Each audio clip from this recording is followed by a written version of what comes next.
And then there was a table where there was all these different artifacts from Anne's flat and raffle ticket. And then at the end, we all were matched with the raffle ticket so we could take one of Anne's belongings.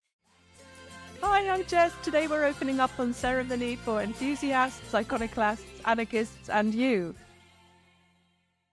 Everyone, we've got a real treat. I know I say this every time, but really these people are so exciting and they're doing something so brilliant. So I want you to meet Wendy and Sybil. I'm going to tell you a little bit about them and make them squirm the way I do. And I just want you to hear these fantastic people that I've had the pleasure to meet. And because of my line of work, I get to meet people all the time that you perhaps won't come across. And people are doing things out there that you can't even imagine, projects and just fabulous things that are happening. So I'm introducing you to Soul Films, and I'm introducing you to Wendy Pye and Sybil. And I just want you to understand that they really are the most genuine of people, and they have an authenticity to them that I really value. I was thinking recently about my podcast and thinking about introductions. I listen to a lot of podcasts. I hear a lot about how impressive everybody is. And it struck me as kind of sad that when we introduce people, we talk about their achievements and their professional careers before we talk about who they are and about their qualities. So I wanted to start, and this is going to be the new thing, Constellation. We're going to start with the qualities of the people that we've met. And so I just wanted you to know about that authenticity and that genuineness. And you will see how that comes into their work, because what they do is very sensitive and very real. And in order for them to do it, they do need to be really sincere people. And so I think one of my overwhelming impressions of you both is your sincerity and your commitment to justice as something kind of very just about the way you approach things. I don't know you so well, Sybil, but I know Wendy has a real heart for things. I just always feel like you're a very ethical person that comes across in your work and the way you talk. And I've seen your work, beautiful, beautiful photographs of, and a lot of work around death. So that's the connection here. But what we're going to share with you on the podcast isn't depressing. It isn't death morbid. It's about life and story, the way we all are. So let me introduce you first to Wendy. Wendy's a photographer first and foremost, aren't you? A video maker and a facilitator. So she created a visual arts project exploring the landscape of Beachy Head, which, as many of you will know, is known for being a suicide spot, and it's not far from where we are here in Brighton. So it sparked her ongoing interest in the subject of death in her creative practice. And let me tell you, the photographs are so ethereal and so evocative. They really take you somewhere. And I love them. So she completed also a Death Doula Foundation course. And if you've listened to the Katie Costello podcast, you'll know what a Death Doula is. But if you're new here, it's someone who really accompanies you on the final part of your life into death and travels with you, holds your hand, essentially. So she's also a trained Samaritans volunteer, and she's currently collaborating with Dagmara Rudkin, who is going to come on and speak to us about her burial shrouds. And I can't wait for you to meet her as well. And they're developing workshops that use creativity to open up conversations about death. So that's Wendy. I think she sounds really impressive. So I hope I didn't make you squirm too much. Thank and now you, I'm going to Jess. move on to introduce Sybil. And Sybil is the co-director of Flexible Films, and that's since 2002, which is actually quite a long time. She specializes in well-being and education films with a background in mental health, and then moved into filmmaking. She's a supporter of Death Cafe and has been since 2015, which was before it was cool, which is way back when it all started out. For those of you who don't know what Death Cafe is, it's a space where you can meet and talk about death in a safe way, in a safe place. And she has produced videos for them, collaborated with Kate Hargreaves and Joe Douglas, and also a lecturer at Goldsmith University. And Joe Douglas is another phenomenal person. She founded with her friend Lifting the Lid Festival, which is all about fascinating people like these all over the world, talking about their projects and things that they're doing, and just talking about death in general in a really, really broad way. And that's coming up, I think, is it in October or November? I think. Yeah, November. November. And I'm going to be moderating on that again. That'll be my 3rd year. I love it because I get to be nosy and hear about everything that's going on. So that was that. I didn't realize that you had a connection with that, in fact. And they conducted between them 25 interview-based videos called Conversations on Life and Death, one of which I've just watched, and it's fascinating. It's a lot of what we do here, talking about our relationship to death and our experiences. And Lifting the Lid Festival, as I just said, that was born out of this project that they worked on. So then with Kate, Sybil started developing another idea. You're full of ideas, Sybil. Life, which is Legacy is for Everyone, which were plaques accompanying statues or memorials of diverse people in history. Which, if you're a history buff, or even if you're just interested in people's stories from the past and stories from the present, that's brilliant. If you go and see a statue and you don't know anything about it, if you're a visual person rather than a text person, I don't know about you, but many of you will be the same. You don't always want to go and read a sherd of text about someone. If you really experience something by seeing it, that can be really valuable and really accessible as well. So these projects are about legacies for everyone. You're going to see what I'm talking about in a minute because I'm going to tell you about what they do. That particular project didn't develop further, but it was just kind of a launch into what we're talking about, these soul films. And then we're going to tell you a little bit more about that next. So, Sybil, I hope you didn't scrum too much in that. No, You're I'm all right. right. It's just not very English, is it, as well? Just in our culture here, we don't sing our praises. If we were Americans, it would be a different thing. I sort of envy that kind of confidence. So I think you can see already how thoroughly exciting it is to have these people here. So soul films, this is where we're headed. This is why I'm mentioning about plaques and histories and stories and going to see a memorial or going to a place and being able to watch a film about a person instead of having to read text. So that's where that is coming from. That's what I was trying to talk about.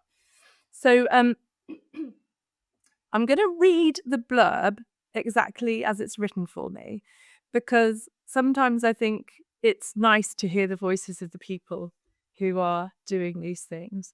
So let me see. Right, so Soul Films is a short film project. So it's centered on individuals who have died. It focuses on both their lives and their connection to a specific place. And we're going to pick up on that specific place connection quite a lot in this conversation. Those of you who are, well, I don't think you've heard Howard Williams yet, but he's Professor of Archaeology of Death and Memory, memorialisation. And he speaks a lot about sense of place. I'm really picking up that from all the conversations that we're having, where sense of place is really very important in grieving and mourning. And we're going to talk about that in relation to these films that are being made. So this place, let's say you have someone in your life who died and they always went to the beach. They had a bench on the beach. That's their place. So that's what we're talking about. Nan's place, mum's place, our person's place. And it will become a location for a memorial plaque. So let's say Nan's beach bench is in place, and then we would put a QR code on it. Somebody comes and sits on Nan's bench and they find a QR code, they scan the QR code. What happens? Well, what happens is a piece of magic. And you'll see why it's so exciting. It links you to a soul film about Nan. So all the people that sit on the bench scan the code. What's this? How interesting. And Nanny Betty is in their life. And I just think that's extraordinary and exciting. And I would quite like one for the record. So it's so that's the thing that happens out in the world. So typically they're placed in a space that held significance and meaning for them. But it doesn't stop there. It's also very much about process, and it emphasizes the soul film's process is very much a part of why it's helpful for people. Not only this legacy and this memory and people being out there in the world, but also it's an opportunity for people to continue talking about their loved one who has died. And that is absolutely vital in grieving. And we talk on this podcast all the time, don't we, about gathering and connection and why that's such a helpful and hopeful thing to do. So you're gathering people beforehand to make these films, creating a safe and comfortable environment where participants can share memories. So you take part in a soul film and it allows you to gather with your people and continue to collectively remember the person who's died. And that can be incorporated into an anniversary. We're going to hear a little bit about how that actually works in practice, because that's happened already. So you can meet on the anniversary, on the birthday, those days that we all know are so hard, and we wake up thinking, I feel so odd, I don't know what's the matter. Our bodies remember those anniversaries. Our bodies remember the day. And you might not realize that if you haven't studied grief and you don't know very much about it, or you haven't lived it. But sometimes you can just feel really off color for a whole month, and it is because it's mum's birthday or something's happened. So there's that. There's also a Jewish tradition of always memorializing a year later, because there's a wisdom in understanding that grief is different a year later, and our shock has normally worn off to some extent, so that we're more able to think. So there's something really valuable about memorializing on anniversaries, whatever those anniversaries are. So it also allows you to do that all together. You're not at home feeling off. You're with the people in the place, connecting with your person, and that is really helpful in your grieving. So the first film, and I've just watched it, the first film that they made was for Julia Craik, who died really suddenly in April 2020. We all know what happened then and how awful that was. And Sybil and Wendy, being filmmakers and photographers already, found that creating a film about Julia's life was beneficial not only for themselves, but also for everyone else who was involved. So she'd been a director at a London recording studio. She's 25 years in that place. And we will put a link in the show notes to the film so you can see why that's so important. They focused the film on her work and on her relationships in the studios. The studios were creating a small garden in her memory at the time. So that was immediately a really fitting place to place the personalized plaque for her, and an engraved QR code linking the film in the garden. So she's always there. And they organised a ceremony around that on her birthday in order to place the plaque and officially open the garden. So far, already really exciting, but it goes on. So I'm going to keep reading to you a little bit more about Soul Films. So again, in September 2020, that year, that awful year, another close friend, Anne, passed away unexpectedly. Many of you out there will have had a very similar experience, lots of shocking sudden deaths in COVID, and then not being able to mourn. Even if they didn't die from COVID, there was that horrible gap in mourning process. Sybil and Wendy then collaborated again to produce another film about her life, and they gathered on the anniversary of her birthday, 6 months after her death in 2021, to film and share memories about her. And then on the anniversary of her death, they planted a tree in a nearby park to her, and is a nearby park close to her home in Hackney. And she'd lived there for 30 years, and this is the relevance of place. She'd lived there for 30 years. And worked there for 30 years. So all her connections are in that place, not in a crematorium miles away, in that place. And so they just wanted to place the plaque there with the QR code linking to her film. So that's there. So to summarize, the two projects really help them to recognize the benefits of making a soul film, not only therapeutically, but also in terms of creating a lasting legacy. And we talk a lot on here about legacy. And it's an alternative way of memorializing a person, and it's a very current, new way of doing that. At the moment, they are finishing a soul film about John Underwood, the founder of the Death Cafe. If you are unaware of the Death Cafe thing, look it up. It's fascinating. His plaque and QR code are going to be placed at the Jamyang Buddhist Center, which is a place that was significant for him as a practicing Buddhist, and where he once held one of the first deaf cafes. So John also served as a general manager of Jamyang for several years, so he's got professional connections as well as personal connections, spiritual connections to that place. And that really influenced the development of the place. So at the moment, as if they don't have enough to do, they are also researching the prospects and potential therapeutic benefits of starting to create a collaborative soul film with someone at end of life before they die. So that's quite similar to what I do. Is very close to my heart. At the end, we're going to put all the things in. Don't worry, you're not going to miss out. We're going to place everything in the show notes. You can link to YouTube, you can watch everything, you can look them up, you can hear all about them. So I think it's fair to say that it's pretty exciting to have them on here. They're doing something brand new, and I love to hear about people doing brand new things. So How does that sound to you? Does that sound like people you recognize? Yeah, It thanks. does.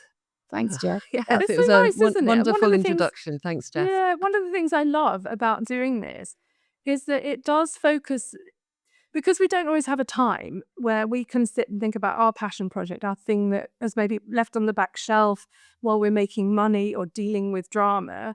Um, we don't always have a chance to sit down and share with the person and say, this is a thing that I did that is really about my soul and my own soul's journey. And I really love it and I really care about it.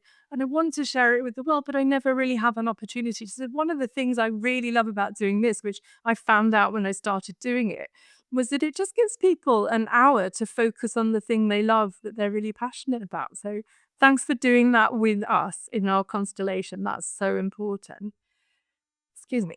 Sybil, I'm going to ask you to just say a little bit about how you met and why this collaboration has happened in the first place, because it's always really interesting how people meet, how those connections form. Is it okay to tell us a bit about that? Yeah, and thanks, Jess, for giving us this opportunity to reflect as well. It's great for us too, so really appreciate it. Oh, But me mutually and Wendy met. beneficial. Thank you. But me and Wendy met many years ago, actually. We were very young then, weren't we? Back 20, so I'm now 57, so good 20 more than 25 years ago, myself and Wendy met. In fact, actually, we met through a friend, and that was Julia, who was the person who died first in 2020. And we also have very good mutual friend with Anne, who also died later on in 2020. Um, and we've always known each other, met at parties, always had a good connection with one another, but probably had never met on a one-to-one on our own, really. Always it was in gatherings over the years, over the 25 or more years. Um, but but I suppose in a way, 2020 was actually brought us together and made us connect a lot more. Um, and maybe that's what this project is also about, Wendy, I'd say, isn't it? It's about us and our, um, you know, our newfound love for each other in some ways through the grief. And I know that grief is something that's always challenging, but can also give you a really deep sense of yeah, connection. I keep using that word, but I think 2020 was when we really got to know one another in a way that was separate from parties and gatherings. Would you say, Wendy? Definitely. And I'd also like to say, I think Sybil, I just sort of reconnected with Sybil through these two dear friends' deaths, and realized that she was on a similar level in the way that she wanted to communicate about death. There was an openness, that, often people struggle with. And Sybil just wanted to meet me in that place of communication that I was yearning for. And I think there was also an understanding of the process of grief, Sybil, and I felt that, you were checking in. We were sort of checking in on each other and just talking about the nuances around sort of what had happened, the tragedy of both these deaths, sort of very different stories. But it was very tragic what happened to our two close friends. And yeah, I just felt Sybil was a safe person that I could connect with very easily and talk to on the level that I wanted to talk to about those deaths. You So absolutely seem like a safe pair of hands for each other. Yeah, definitely. And then I think through that was this mutual sort of appreciation of we're both interested in talking about death. We don't have a problem about it, and we welcome it, which is quite a rare thing to find. I think a lot of my friends, don't want to have that conversation, sort of as an everyday sort of conversation, and it felt very different with Sybil. So there was a mutual connection there where I think you thought, Sybil, that I might be somebody that could collaborate with you on this idea that you had for Soul Films. yeah, definitely. And I think the circumstances of our friends' deaths were quite quite unique because basically Julia was a really very dear, close friend to me. I'd known her since university, and we felt more like sisters. And Anne was even more of a sister to Wendy because Wendy had known Anne since you were in primary At school. school. Yeah. Yeah, Yeah. so it was the fact that these two deaths were people who we were very touched by, but also felt more like family in a way. But at the same time, we weren't their family, and their family was we knew their family to a certain extent, but it was almost like with Wendy, I could talk about Julia in a way that she really understood. And it's sort of like I needed that space because it was such a tragic ending to a very dear friend. There's so much in that I'd love to pick up on in another podcast, actually. It feels to me really significant, this next of kin thing. So when a person dies, and there's so many people in our community who will know this, we have these really close relationships where people are like siblings to us, where our best friends are our significant other. And I don't think our culture has caught up. The legalities haven't caught up, at least. So we end up with people, there's a disconnect because we don't all live next door to each other anymore. There's a disconnect between the friend and the family, the friend's family anyway, who might know our friends in a very different way. And then there's also this lack of acknowledgement of the depth of our connection with people, and we don't always have an opportunity. So what I love about what you're doing is it gave you both a voice for your own personal connections in that context. And I think people need to know that they don't, if they can't be involved with the funeral because they're not next of kin and they're not family, they have other options. They can memorialize in different ways. I think that's a really important thing that we should probably pick up on. And one of the things that you've talked about before was that we were saying about the importance of gathering a year later, or at least the helpfulness of that. And part of that is born out of being able to have continuing conversations, ongoing conversations. If we don't have the ongoing conversations, we don't know that we both want to do something. So we all just take ourselves off and cry alone. And if opening ceremony podcast is about anything, it's about connection, and it's about knowing that doing things on our own isn't always necessary if we don't want to do it on our own. So I love that about your connection, and that Soul Films has been born out of that and is giving people an opportunity to think about how they can do things together in a different way and be empowered and have some agency in how they grieve. So that's really, really significant. And I'm going to ask you, I'm not going to ask questions about ceremonies yet, because I just want to speak a little bit more about sense of place, because what came up for us in our conversation. So everybody, we met beforehand and had a little bit of a conversation around what we wanted to talk about and what came out of it. And what's really stayed with me, I'm just feeling this sense of place, this conversation around sense of place, and it keeps coming up.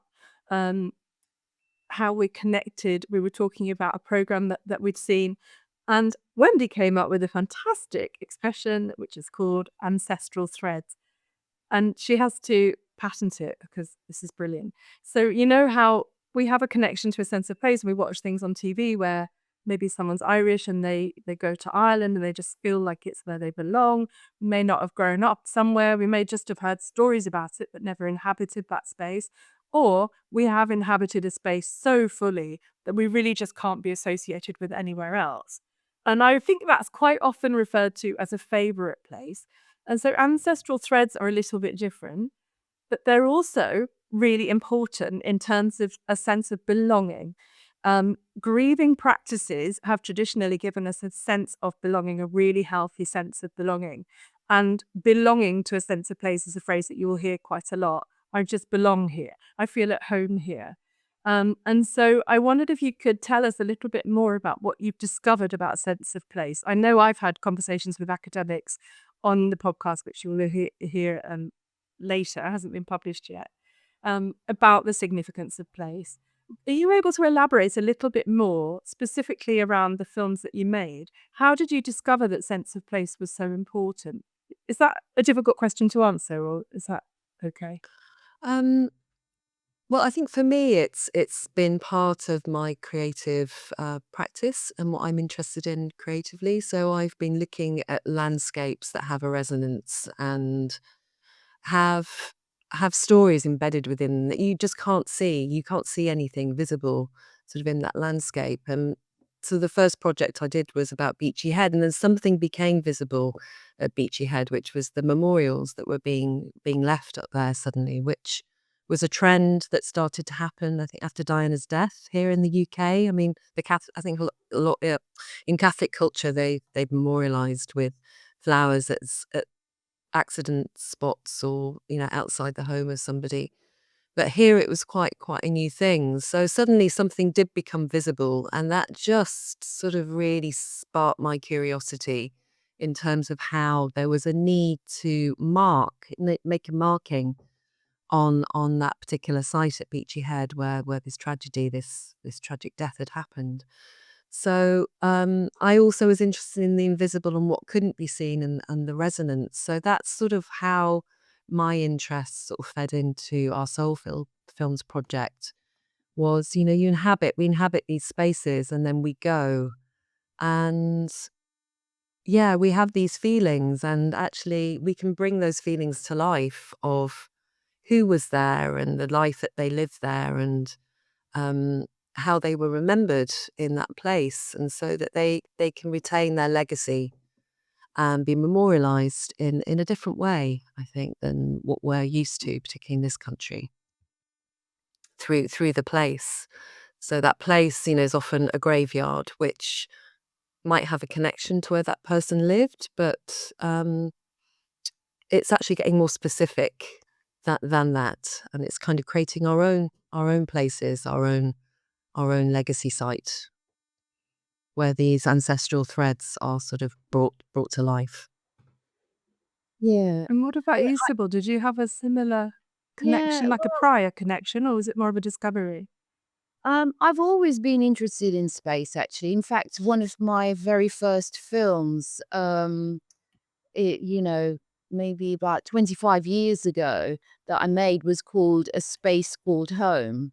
And I was really like the title of the fact that it's about space rather than just a place. So I've always sort of connected with that idea of investigating that in some ways. But I think actually it was really, for me, it was when another friend died. A very close friend of mine died, probably about 8 years ago now. And someone actually said to me that, it's really sad that Katie died so young. And then he actually said something that really sort of, it did something to me. And he said, "But the thing about Katie is that she found her place. And not many of us in our lives find our place." And she did end up dying in France, where she she was very happy for 2 years. But it was this what this guy said to me really was like something that clicked a light, like, oh my gosh, we don't always find our place. And something about that. So I've always had that, but it was when Wendy talked about her project at Beachy Head that all came sort of fused together, sort of thing, in one. But yeah, place, space, I think in some ways we're always looking for that, aren't we? Well, I absolutely have my own story around that, and I'm sure that my listeners do. So if any of you have some stories about place, will you send them in for us? Because it's endlessly fascinating. I mean, I've got loads actually. One is that that was a lockdown. All of us had these 2020 lockdown revelations, I think.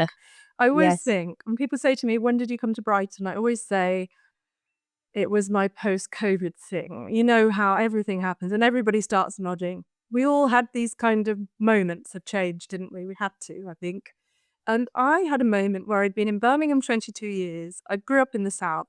I'd been in Birmingham 22 years and I hadn't left. I didn't have a car. So for the whole of COVID, I think maybe even 3 years, I haven't left Birmingham. I hadn't been able to for all kinds of reasons. and I missed the sea. I turned 50, didn't want a party, wanted to go to the sea, just had this thing. Went to the sea, and I am absolutely convinced. We went to Liverpool, to Crosby, to see the Anthony Gormley sculptures, which for anyone that hasn't seen them is these amazing oversized metal figures on the beach. I'd always wanted to see them, and it's really resonates with the conversation we're having, doesn't it? There's this work of art that is all about these people that you can go and visit, very timeless. Went there, saw the beach, saw the sea, fell in love with the sea again, and thought, I've got this yearning for this. And here we are in 2024, and that was not that long ago. Something just flipped, and I thought, I don't want to be here. I don't want to die here. And I went and did a wedding, and this gorgeous bride, Fiona, she'd done a sort of grand designs thing, and she'd bought this property and looking out over fields. Somewhere she'd grown up, where he'd grown up, really significant little village that they wanted to live in, and they bought it, and they spent their whole lives doing up the kitchen, the kitchen island and the all of it. And I thought, oh, this is an awful lot of work and money to live here. But the sense of place was so powerful for them. And she took me upstairs and she showed me the picture window and looking over the wheat. And they had their wedding there in the garden. And she said, if this is the last thing I see, if this is the last view I have on my deathbed, I'll be happy. And I felt in my body, if this is the last view I see in Birmingham, I won't be happy. And I'm here, and if I die here, I will be happy. So that's my story. But it's one of thousands. That's just one of my stories. But all the people that are listening to us, they all have a story around that. I know they do. So I really love this. And always memorialisation has taken place in a context. So being buried out of town, which is kind of a Victorian thing, isn't it? To prevent disease, we bury people outside of towns, and we all have these tombstones. And Wendy, you were saying about how they can be quite depressing things, these cold stones in the middle of nowhere, and they don't really make a great deal of sense. And I think at the moment we're exploring more and more in our culture that we need to think about how we are. We're in an individualist society for good or ill. One of the good sides of that is this sense of self-expression. And we are ourselves, we are fully ourselves. And I think that has to come out in our deaf culture as well. So I wonder whether you could tell me a little bit for our listeners. Let's say someone is sat at home thinking, I love that. I want that. I want that for Dad's bench.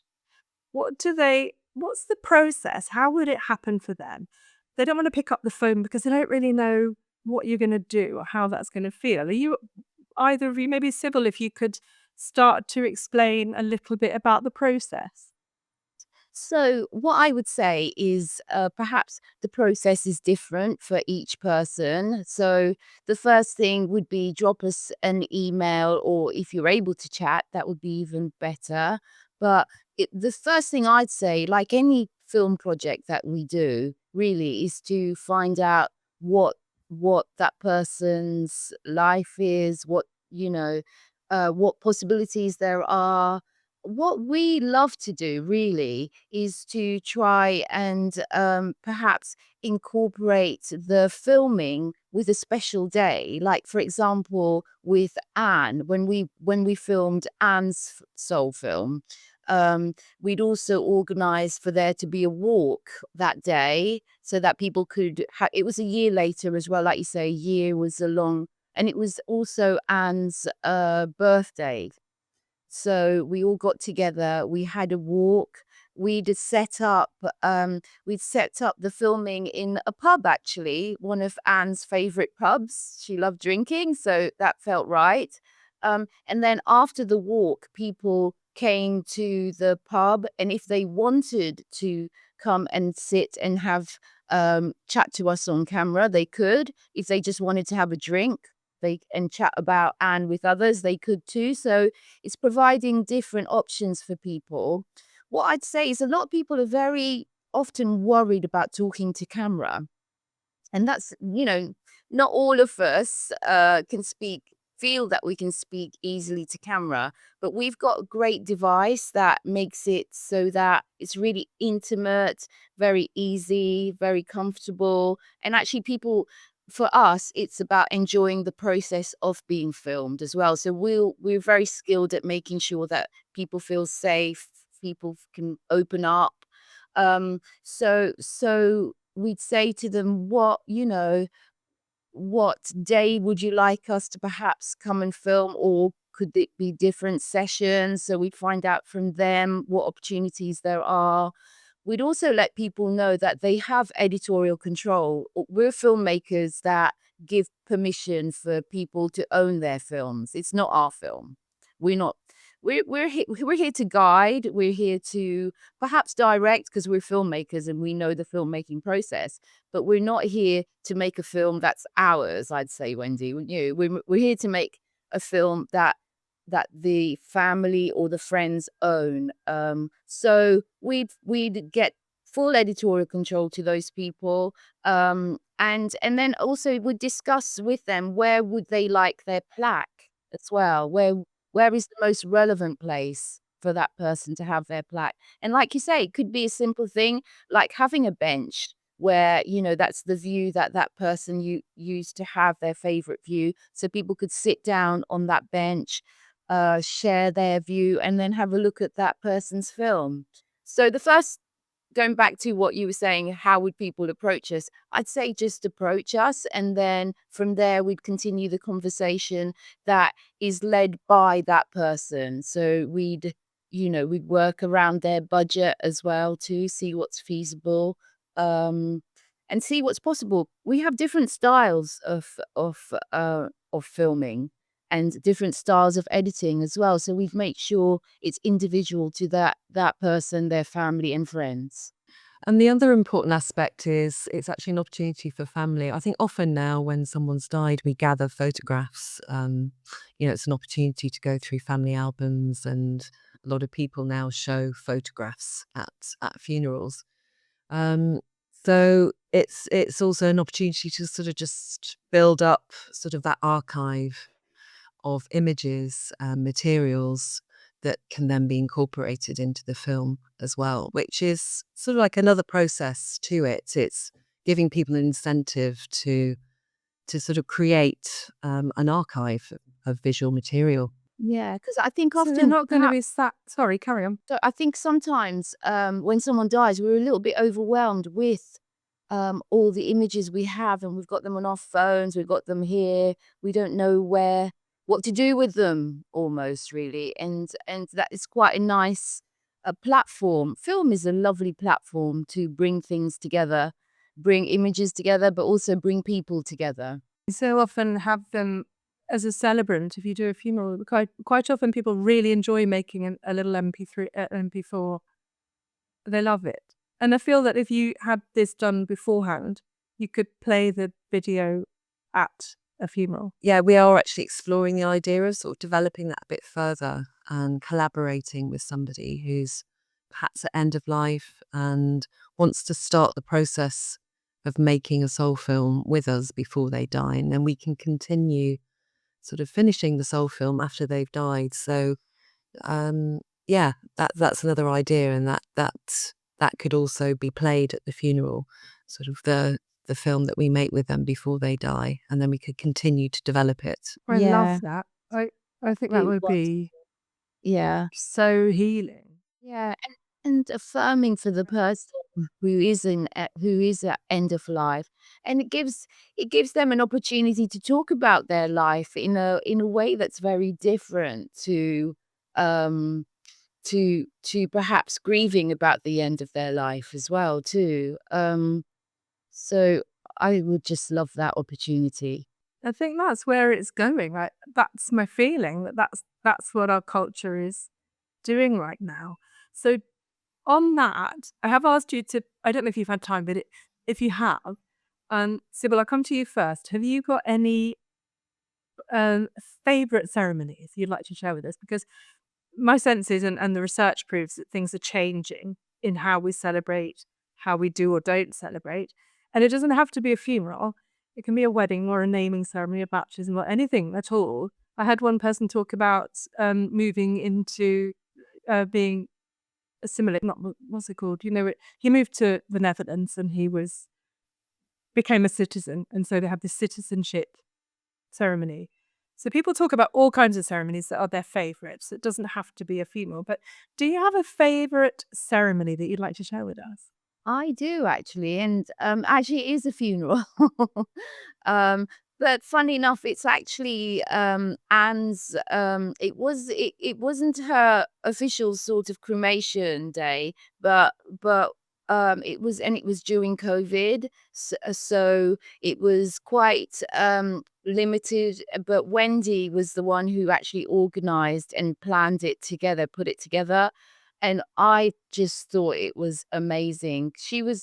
Anne was a trustee to mental health charity, Core Arts, so an art mental health charity. And so first of all, it was in a space that was of the charities, so it was completely relevant to Anne. Anne's coffin was actually there too, so she was present as well. And we walked in, there was a sense of sort of almost, how would I put it? Not necessarily excitement, but a sense of sort of awe as we walked in. Because first of all, there was one friend, um, who who was dressed in one of Anne's textile, beautiful gowns. So that she was one of the first people I saw. So it was like, wow. And then there was a table where there was all these different artifacts of from Anne's flat and raffle tickets. So we all had a raffle ticket. And then at the end, we all were matched with the raffle ticket so we could take one of Anne's belongings. There was also another place where there was lots of Anne's textiles, and people had the opportunity to choose a textile, and one of Anne's friends was going to make a cushion for them.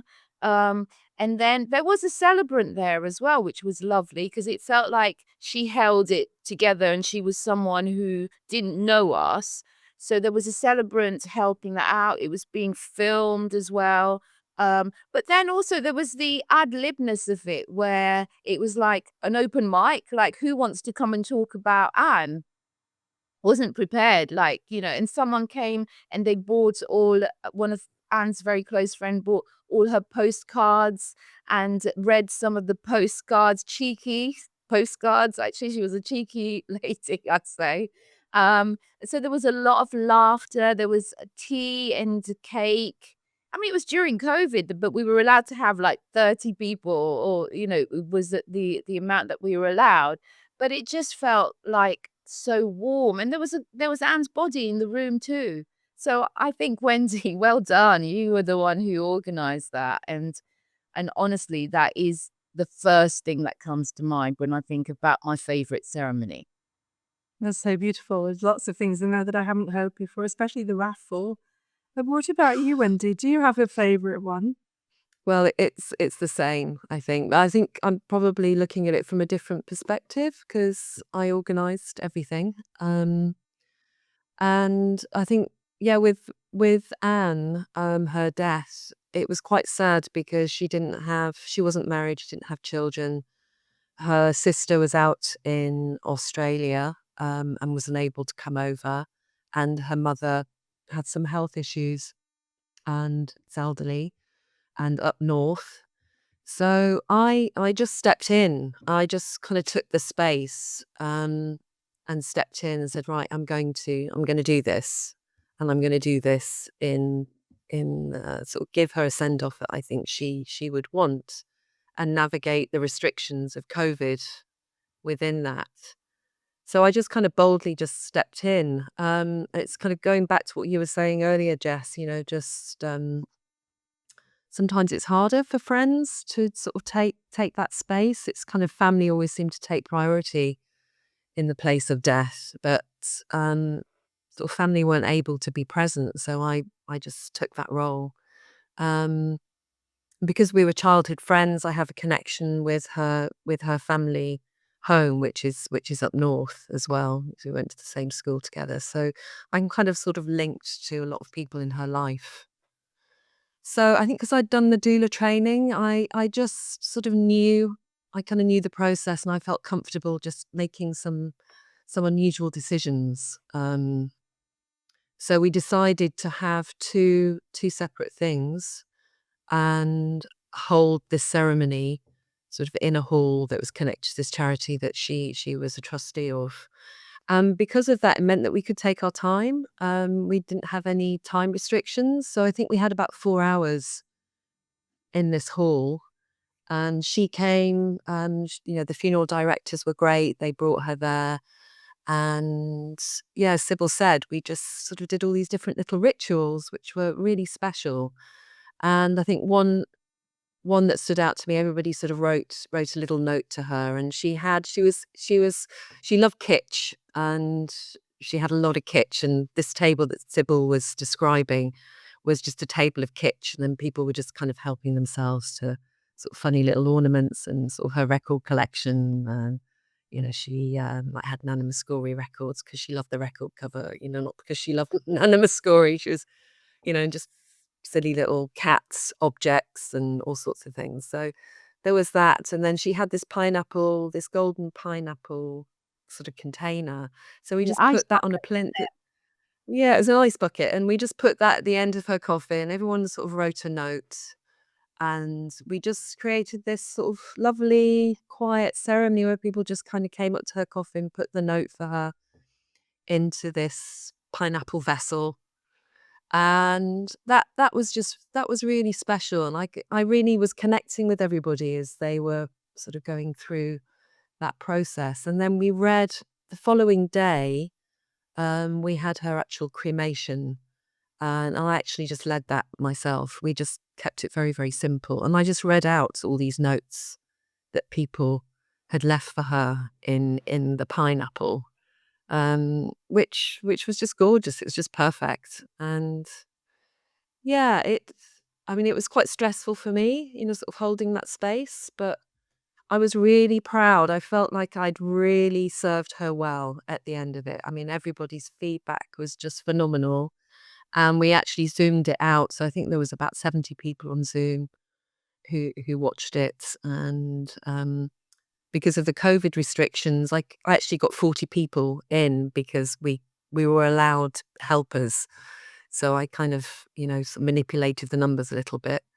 So it didn't feel empty, did it, Sybil? It sort of felt nicely full, that space. the lovely atmosphere, lovely tea party feel to it, and very creative, very Anne. It was just It all was very and I just very, thought I just experienced what's possible, in terms of it's very impressive. memorializing and remembering somebody. It was perfect. It was just perfect in these very difficult circumstances. And a lot of people have talked about how difficult it was to have funerals during COVID. And we weren't in the sort of the 10, and Julia's funeral was only 10, was it 10 people, Sybil, that were allowed to her funeral. Yeah, it was I think it was very Julie's limited, wasn't it? So I think they kind of upped the restriction, the numbers a little bit, but still, I think hundreds of people would have been there if it hadn't been COVID, because she was very well known in her community. There's something She was beautiful about the intimacy. Yeah, she was a family lawyer, and so in Hackney. So yeah, she had lots of connections everywhere. But anyway, there was That an is intimacy there so that we. very much. beautiful. It was really I mean, beautiful. it's so beautiful. And it feels like an act of love. And as you're describing it, I can feel it. I can really feel what that was. And it's lovely for people in our community that they can hear that actually, if you're out there and you're thinking, I want to do something for my friend and I want to do it myself, and I feel I'm the right person, it is allowed. I want people to know that you're allowed to do that. Sybil, what about something where you were less keen on a ceremony? Oh, well, I must say, same year, my mum's funeral wasn't great at all, actually, because it was COVID, so there wasn't many of us. Um, it just felt very sad. We couldn't hug people.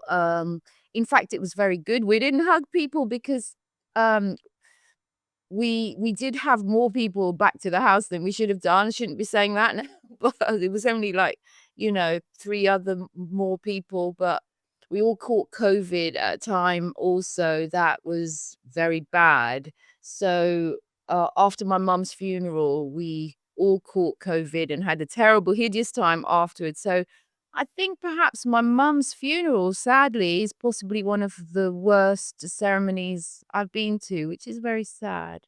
But, the good thing, not the good thing about that, I'm always trying to get the good thing out of things and I shouldn't, but it's not the good thing that came out of that, was that when my stepfather died this year, I was able, because knowing what I knew about my mum's funeral, I was able to do it very differently. And I did sort of lead it, although it was a very Catholic religious ceremony. I was able to put my own stamp in it, knowing what I did know about how my mum's had gone. You think you would be able to do something for your mum now? Well, now they're both together, my stepdad and my mum, and they've got their gravestones. Only this week they've both got the similar gravestones. So I'm actually thinking perhaps we should do a ceremony in the graveyard itself, because I actually think that graveyard needs a bit of nurturing and a bit of love. So I might just get a small gathering of people who loved both of them, and maybe just go and have a cup of tea and prosecco if needed as well. Absolutely. It doesn't have to be dramatic or Small, ostentatious. yeah, it could be Cup of small, tea and then and a maybe digestive biscuit. a cup of tea around the graveyard, and then maybe perhaps go for a meal afterwards. Keep it simple, but I do feel for my mum, especially that and now my dad's there too. I think maybe we could celebrate both of them. So, yeah. I think there'll be a lot of people doing that now. Just all the COVID stuff. I think now we're at a point where we can start to do it. So that sounds Exactly. beautiful. Thank you for sharing that. Wendy, what about you? I used to do a lot of wedding photography, so I've seen lots and lots of ceremonies, and there's just one I remembered, and it was actually during the speeches after the wedding, and the father was giving a speech, and the speech was all about him. It was all he'd come over, I think, from Greece, and sort of made his life in the UK, and done well. And he was just talking all about his experience, and it was really embarrassing. Everybody looked so embarrassed because he just wasn't talking about his daughter at all. That sounds And and awful. her relationship and her marriage, it was just all about him. And his son actually had to step in and stop him because it was just That's hilarious. so intense and over the top. And so yeah, that's one that always, I remember just feeling it was just so uncomfortable, just kind of experiencing watching this unfold. But yeah, my grandmother's funeral wasn't great. There was a bit of tension in the family around what should happen, and my gran started going to church after my granddad died, about 20 years before she died, and connected with her local church again and got a lot of comfort from that. And then for some reason, when she died, my auntie, so it's just my mum and my auntie, just two sisters, sort of took control of everything and decided the church wasn't the right place to have her funeral and that it was going to be in the crematorium, which was really upsetting, I think, for my mum. And my auntie's just very stubborn and sort of set in her ways. So yeah, it just all felt wrong. The funeral being in the crematorium, and we just knew the church was up the road, which is where it felt it should have been. And my nan had married in this church, my parents had married in this church, my auntie had married in this church. My auntie's not religious. I just don't know why. My auntie just was untouchable around that whole experience, and was just making all the decisions and not including any of us in the arrangements, which was upsetting. Yeah. I Well, think that's so I think common, isn't it? Sorry, Sybil. yeah. So I was just gonna say, I think in grief, people behave in ways like that sometimes because they want to sort of control and perhaps own back that person. So much in grief happens, doesn't it? And sometimes, Yeah, but it's remembering that we all had a relationship yes, with my gran. So yeah, it's my auntie just became very isolated it with happens. yeah, it happens. It happens So all Yeah, the yeah. time. Is there anything that you would do differently about any ceremonies in your life, or anything that you would hope, anything that you would like to do that you've seen that you would do for yourself? I feel for me ceremony is really important, and it's almost like I feel it's so important I avoid doing it sometimes because I just want it to be right. It feels really important that it's right, it's connected, that person is honored. You know, even with birthdays, celebrating birthdays, I very rarely have a birthday party because, you know, I just overthink sort of how I just want people to feel comfortable, you know, coming to my party, and I want to be celebrated. And, you know, it's sort of the connection, how you bring people together and holding space for me is what it's all about.